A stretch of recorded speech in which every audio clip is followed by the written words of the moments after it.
యోహాను సువార్త 6:38.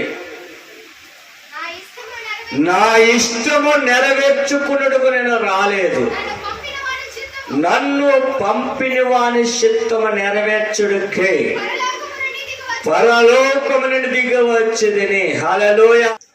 మీ ఇష్టము నెరవేర్చుకుంటున్నారే తప్ప కానీ దేవుడి చిత్తం నెరవేర్చడానికి మీకు ఎవరికి ఇష్టము లేదు, మనసులో. ఆదివారం ఆరాధన అంటే ఏదో ఒక ఆచార్యంగా వెళ్ళడమో వెళ్ళకపోతే పోగోదు అన్నట్లు కాదు, మందిరానికి రావాల్సింది.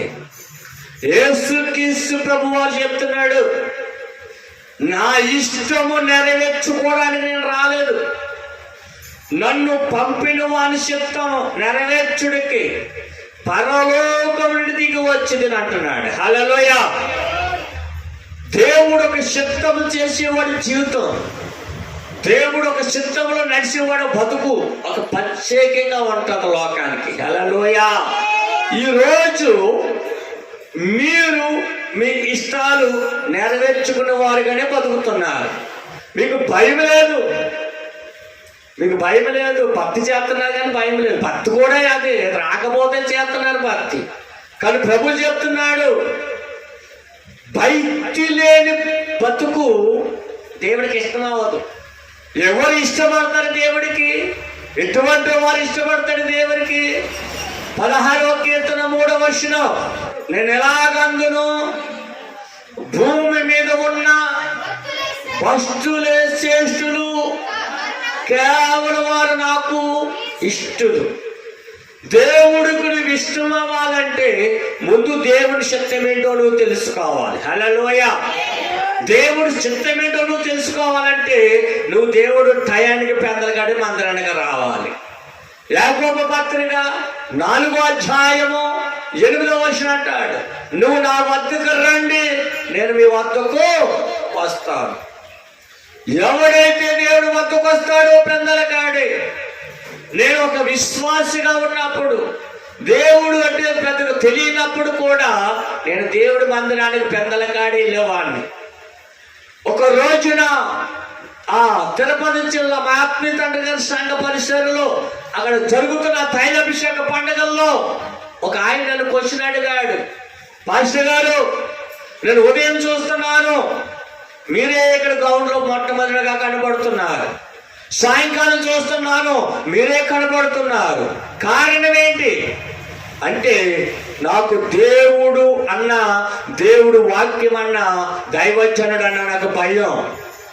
దైవజనుడు చెప్పింది చేయడం నాకు ఇష్టం, దేవుడు వాక్యం అనుసరించడం నాకు ఇష్టం. యాకోబు పత్రిక 4:8 ఏమన్నాడు? నా వద్దకు రండి, నేను మీ వద్దకు వస్తానన్నాడు. దేవుడు రాకముందు, దైవజనుడు రాకముందు దేవుడు మందిరంలోకి రావడం నాకు ఇష్టం. అందుకే నన్ను దేవుడు ఇష్టపడతాడయా అని చెప్పాను. ఈ రోజున దేవుడి మందిరానికి ఎక్కడ ఎప్పుడు ఒక్క రోజైనా మీరు పెద్దల కాడ రాగలుగుతున్నారా? టయానికి రాగలుగుతున్నారా? 6 రోజులు నీకు ఇష్టంగా తింటున్నావు, తాగుతున్నావు, తిరుగుతున్నావు, పని చేసుకుంటున్నావు, సంపాదించుకుంటున్నావు. కానీ ఆదివారము నా దేవుడు అంటున్నాడు, నా ఇష్టము నెరవేర్చుకోవడానికి నేను రాలే, నన్ను పంపిన వాడు నా తండ్రి చిత్తము ఈ నెరవేర్చడానికి భూలోకానికి నేను వచ్చాను అంటున్నాడు. ఈ భూమి మీద నువ్వు భక్తి చేస్తే ఆ భక్తి దేవుడికి ఇష్టంగా ఉండాలి. ఆరాధిస్తే ఆ ఆరాధన దేవుడికి ఇష్టపడాలి. నువ్వు ప్రార్థిస్తే ఆ ప్రార్థన దేవుడికి ఇష్టంగా ఉండాలి. నువ్వు ఇష్టంగా ఉండకుండా, అని చిత్తం చేయకుండా, పెద్దల కాడ రాకుండా నువ్వేది అడిగితే ఇవ్వడానికి ఆయన మానవుడు కాదు, దేవుడు. ఎక్కడికైనా చూడండి, లైన్లో ఉన్నప్పుడు బ్యాంకులో ఎవరైనా ముందు వచ్చిన వాళ్ళు మధ్యలోకి వెళ్తే ఏమంటారు? అరే వెనకరా, మేమేమొచ్చాం, ముందొచ్చాం, పెద్దల కాడ వచ్చాం. మరి నీ జీవితంలో ఎందుకు ఆశీర్వాదం నువ్వు ఆపుకోగలుగుతున్నావు? చెప్పుకోవయా, మేము ఆ ఇష్టం వచ్చినప్పుడు వస్తాం. మీరు విన్నా వినకపోయినా, మీరు అనుసరించకపోయినా చెప్పడము నా ధర్మం. ప్రభు నాకు చెప్పాడు, నేను చెప్తాను. మీరు వింటారా? అది మీ ఇష్టం. వినకపోయారా? అది మీ ఇష్టమే. కానీ చెప్పడం మాత్రం నేను చెప్పక మానక నేను ఉంటాను. దేవుడి మందిరంలో ఇష్టం నెరవేర్చుకోవడానికి కాదు, ఆయన చిత్తం నెరవేర్చడానికి వచ్చాడు యేసుక్రీస్తు ప్రభువారు.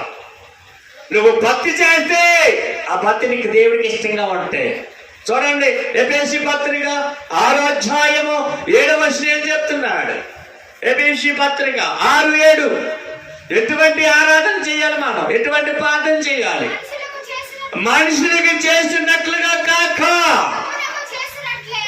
అమ్మా ప్రభువుకు చేసినట్లు ఇష్టపూర్వకమైన సేవ చేయండి. హల్లెలూయా.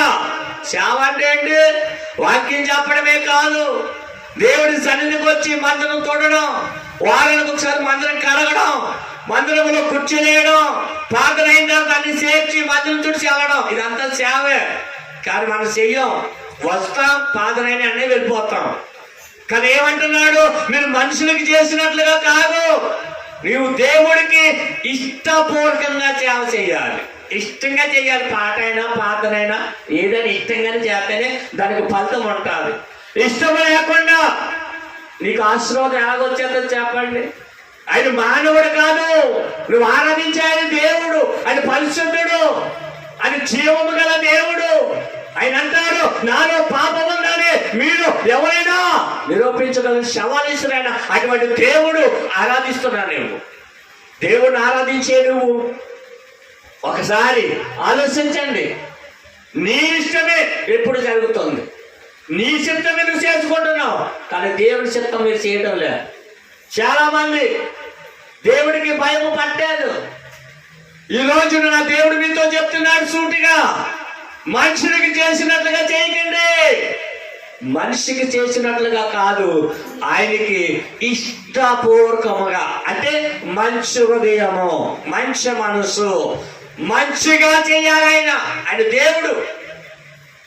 చాలా మందికి ఇష్టంగా చేయడం కాదు, అన్ని లోకంలో చేస్తారు, పేరు రావాలనో ప్రతిష్ట రావాలనో చేస్తారు, కానీ నీకు లోకంలో పేరు అంతంత మాత్రమే. నా దేవుడు, నా ప్రభు మీతో చెప్తున్నాడు, మనుషులకి చేసినట్లుగా కాక ఇష్టంగా చెయ్యండి, దేవుడు మీరు దీవించబడతారు.